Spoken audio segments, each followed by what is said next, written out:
계속 보고 있는 성막의 조감도라고 하면 여러분이 이해가 될 겁니다. 조감도는 전체 모습을 보여주는 거고요. 그 다음에 평면도 보겠습니다. 울타리, 그리고 지성소, 성소, 번제단, 물두멍 이렇게 있는데요. 지난번에 우리는 언약궤, 지성소 안에 있는 언약궤, 증거궤, 법궤라고 불리우는 이 부분에 대해서 은혜를 받았습니다. 오늘은 이 성소에 있는 세 가지가 있습니다. 맨 앞쪽에는 분향단이 있습니다. 향을 피우는. 그리고 옆에는 등잔대, 불을 피워서 등잔을 만드는 그런 곳이 있습니다. 옆에는 떡상이 있습니다. 오늘 떡상에 대해서 생각하고 공부하며 은혜 받기를 원합니다. 자, 그러면 이제 떡상의 모습은 어떻게 생겼는지 보도록 하겠습니다. 떡상은 이것도 역시 조각목으로 만들었습니다. 그리고 겉에는 조각목은 광야에 있는 우리나라와 조금 다른 아카시아 그 나무에 순금을 다 입혔습니다. 자, 이렇게 만들어졌어요. 그런데 여러분 주의해서 봐야 할 게 있습니다. 이거는 이동할 때 사용하는 채입니다. 그리고 여기에 떡을 올려놓고 내리고 뭐 사용하는 숟가락, 부속 도구도 다 순금으로 만들었습니다. 그런데 떡상이라고 말하는 이유는 여기에 떡을 올려놨기 때문입니다. 떡이 2줄인데 한 줄에 6개씩입니다. 그래서 몇 개입니까? 12개. 이 12개 기억하시기 바랍니다. 이것이 아까 그 놓여진 자리에 놓고 이 떡을 하나님 앞에 이렇게 갖다 놓는 겁니다. 물론 이 떡이 그 자리에 계속 놔두는 게 아니라 바꿔 놓습니다. 떡을 또 다시 새로운 걸로 바꿔 놓습니다.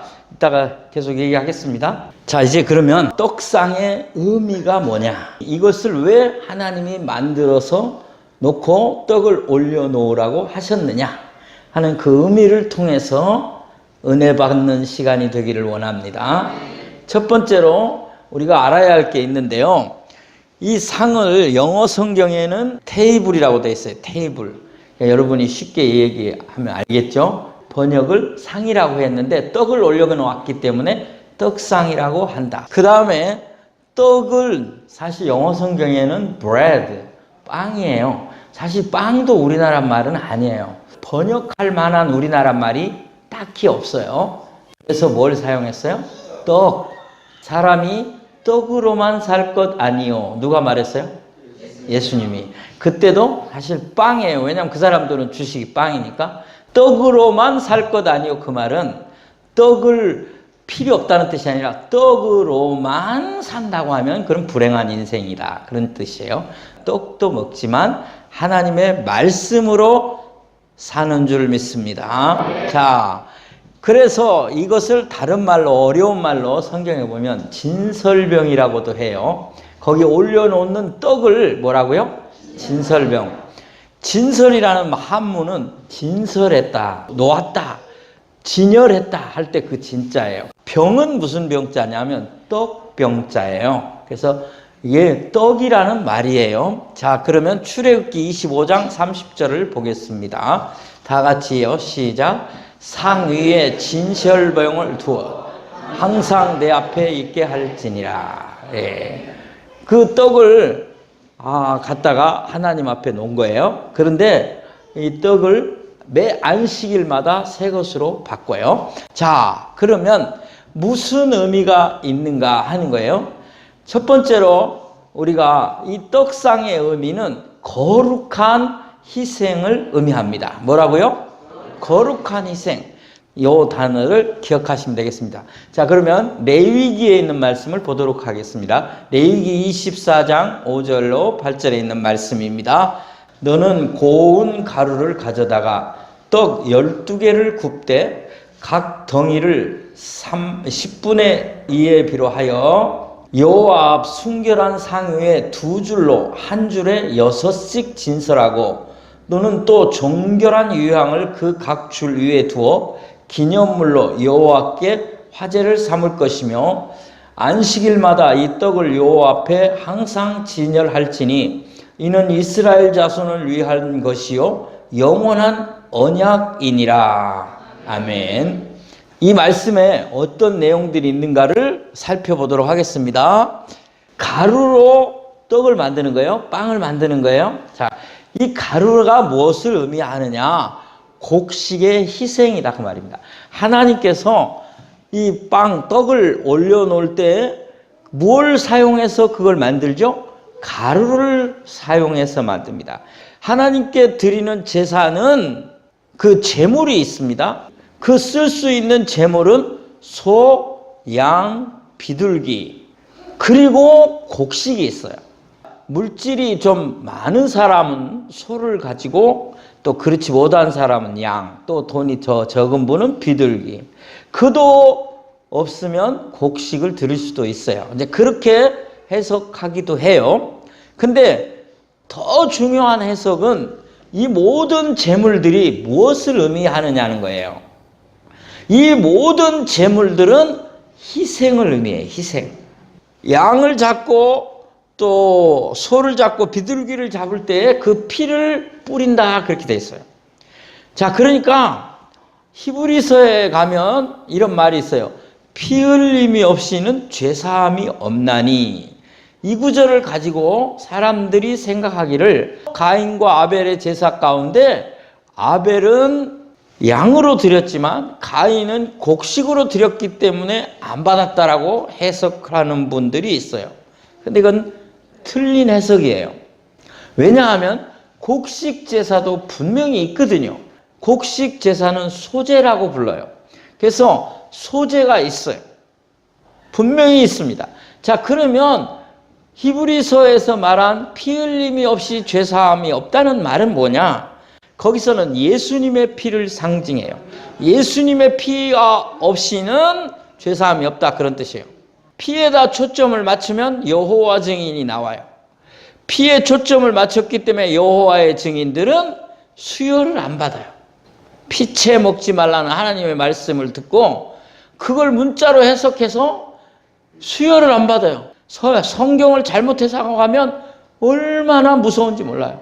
이단이 되고 모든 재산 갖다 바치고 폐가망신해도 그게 최고인 줄 알아요. 자, 성경을 바로 알아야 됩니다. 피가 중요한 게 아닙니다. 피가 의미하는 거예요. 사람이 피를 흘리고 피를 보면 무슨 생각을 해요? 아이고, 나 이렇게 피가 많이 나오는 거 보니 뭐요? 죽겠구나. 다른 말로는 생명을 상징하기도 해요. 그러니까 피는 생명과 죽음을 상징하는 거예요. 피는 생명인데 그 생명을 쏟았으니 뭐예요? 죽음이에요. 그러니까 예수 그리스도의 피 흘림은 예수 그리스도의 십자가의 죽음, 곧 생명을 내어주심, 희생을 의미합니다. 자, 그러면 여기 소개하고 있는 모든 곡식은 나달로 드리면 안 돼요. 나달로. 가루를 내는 거예요. 나달은 다시 심으면 싹이 나요. 생명이 있다는 얘기예요. 가루를 만들면 죽는 거예요. 희생이에요. 생명이 죽는 희생이에요. 하나님 앞에 나아갈 때 거룩한 희생이 없이는 나올 수 없다. 왜? 죄를 지었기 때문에. 우리가 죄를 지은 상태에서는 거룩하신 하나님을 만날 수가 없어요. 거룩하신 하나님을 배우면 죽게 되어 있어요. 그래서 하나님은 우리가 하나님께 나올 수 있도록 희생의 제물을 드리라는 거예요. 그게 오늘 떡이 거기에 포함되는 거예요. 소, 양, 비둘기 잡는 얘기는 번제단 얘기할 때 나와요. 이 떡상에서는 가루가 되는 곡식의 희생을 의미해요. 자, 거룩한 희생. 하나님의 거룩성 앞에 설 때에는 우리가 거룩하지 않으면 안 된다는 거예요. 가루를 통해서 빵이 만들어진 것처럼 희생되어져서 하나님 앞에 나와야 한다는 뜻이에요. 거룩한 희생. 자, 그러면 여기서 우리가 조상에게 드리는 제사, 그리고 이 교회 다른 종교에 제물 드리는 것과 같은 건가? 그건 오해입니다. 다릅니다. 우리나라의 조상 제사는 음식을 뭐예요? 먹으라는 뜻이에요. 누구 보고 와서? 조상들이 와서 먹으라는 거예요. 이런 의미가 아니에요. 자, 하나님 앞에 떡상을 올리는 거는 하나님 떡 잡수십시오 그런 뜻이 아니라 그 말이에요. 자, 그럼 무슨 의미예요? 떡상은 이스라엘 백성의 거룩한 희생으로 하나님 앞에 나아가서 은혜를 받고 복을 받고 구원을 받으라는 뜻입니다. 거룩한 희생을 통해서 하나님 앞에 나아가 은혜를 받고 구원을 받는다는 의미예요. 그런데 왜 12개를 놨느냐? 두 줄씩 이 12지파를 대표하는 거예요. 그러니까 12지파를 의미하는 거예요. 이스라엘 백성이 나오는 걸 의미하는 거예요. 12개의 떡을 놓은 이유가 뭐라고요? 이스라엘 백성이 거룩한 희생을 통해 하나님께 나오는 것을 의미한다 그 말입니다. 자, 이제 그러면 왜 떡상을 하나님이 놓으라고 했는지를 알 수 있게 됐어요. 자, 우리에게 이 말씀이 교훈이 돼야 되겠죠. 오늘 우리는 그런 거 안 하잖아요. 그 우리에게는 어떤 은혜가 돼야 하는가? 우리도 거룩한 희생의 삶을 살아야 돼요. 하나님의 자녀는 하나님 앞에 설 때에 하나님을 만나고자 할 때, 하나님의 은혜를 입고자 할 때, 하나님의 축복을 받고자 할 때 거룩한 희생이 없이는 안 돼요. 나는 살아있고 나는 교만하고 나는 잘났다고 생각하는 사람이 어찌 하나님을 만날 수 있겠어요? 나는 죄인입니다. 나는 하나님 앞에 무너져야 되고 죽어 마땅한 죄인입니다. 라는 고백과 함께 희생이 있어야 돼요. 그것을 제가 두 가지로 설명을 했어요. 첫 번째, 성도의 자기 희생이에요. 같이 읽어봅시다. 시작.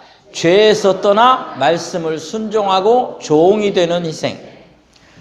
죄에서 떠나는 일이 먼저예요. 그리고 나서 말씀을 순종하고 그 말씀을 순종하는 것이 어느 정도 종으로서 순종하는 거예요.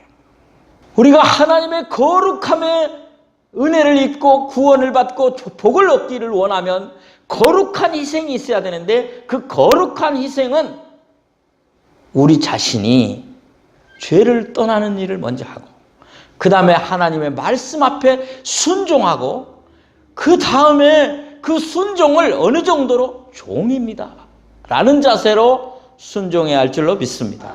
자, 이 말씀이 어디에 있는지 보겠습니다. 로마서에 있습니다. 로마서 6장 16절 다 같이 읽겠습니다. 시작. 너희 자신을 종으로 내주어 누구에게 순종하든지 그 순종함을 받는 자의 종이 되는 줄을 너희가 알지 못하느냐? 혹은 죄의 종으로 사망에 이르고 혹은 순종의 종으로 의에 이르느니라. 아멘.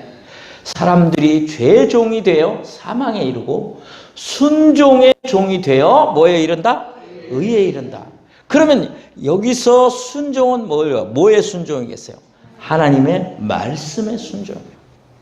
하나님 말씀 앞에 순종하는데 어떤 자세로? 종의 자세로.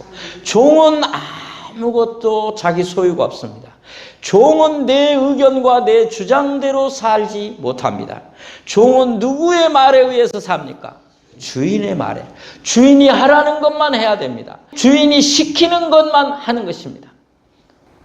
자기 의견을 내고 자기 주장을 내고 자기 뜻을 펴고 그러면 그때부터 종이 아닙니다.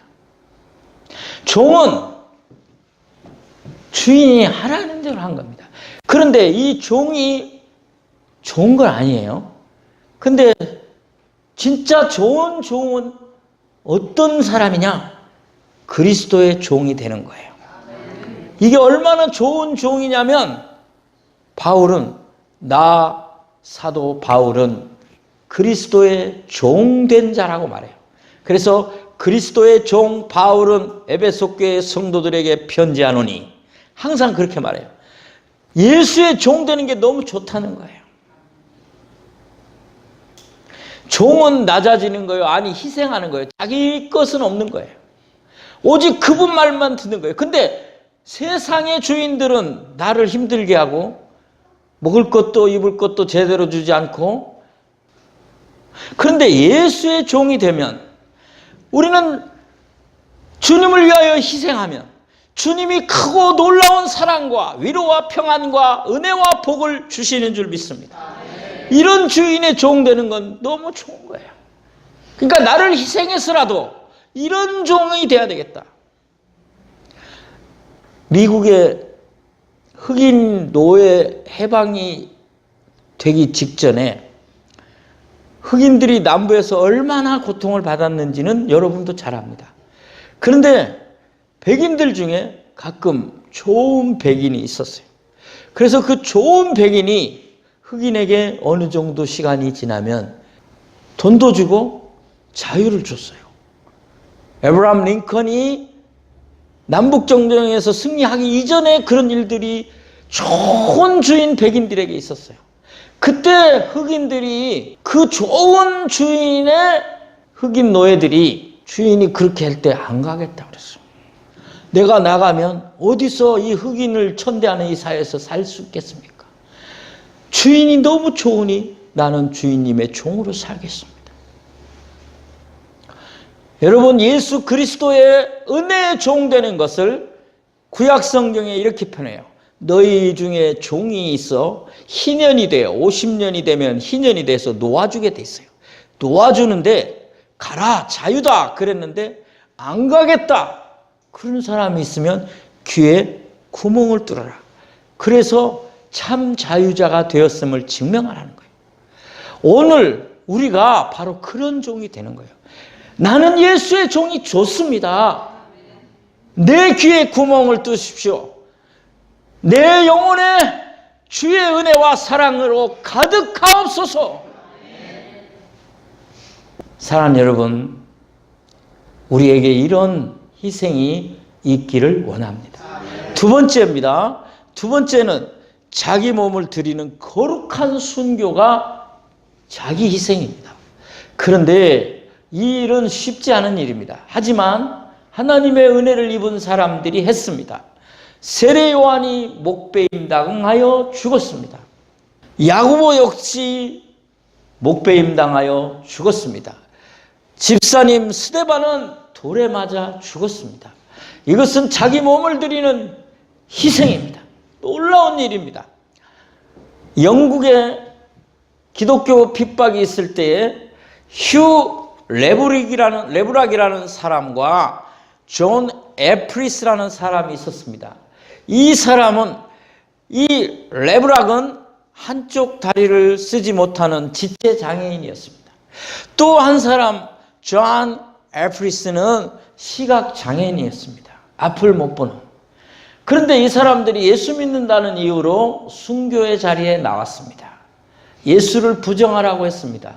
그들은 예수를 부정하기는커녕 이렇게 말했습니다. 담대히 말했습니다. 오늘 우리는 주님을 보는 날입니다. 시각장애인이지만 오늘 주님과 동시에 내 눈이 열려 주님을 보는 날입니다라고 담대히 외쳤습니다. 지체장애인이 한 다리를 못 쓰는 이 사람은 이렇게 말했습니다. 오늘 나는 두 다리로 달려가 주님을 만나는 날입니다. 그리고 순교했습니다. 우리는 이런 순교의 은혜와 영광을 감당할 수 있을까? 저 자신은 두려움이 많습니다. 과연 나는 예수의 이름을 부인하지 아니하고 내 몸을 드리는 순교의 희생을 할 수 있겠는가? 자신이 없습니다. 그러나 한 가지 은혜를 받았습니다.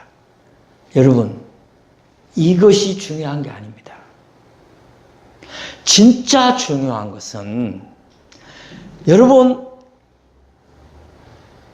구약시대에 이 모든 사람들이 거룩한 희생을 의미하는 이 떡상을 올려놓는 제사를 통해 구원받은 것이 아닙니다. 소와 양과 비둘기를 잡아들이는 제사를 통해 구원받은 것이 아닙니다.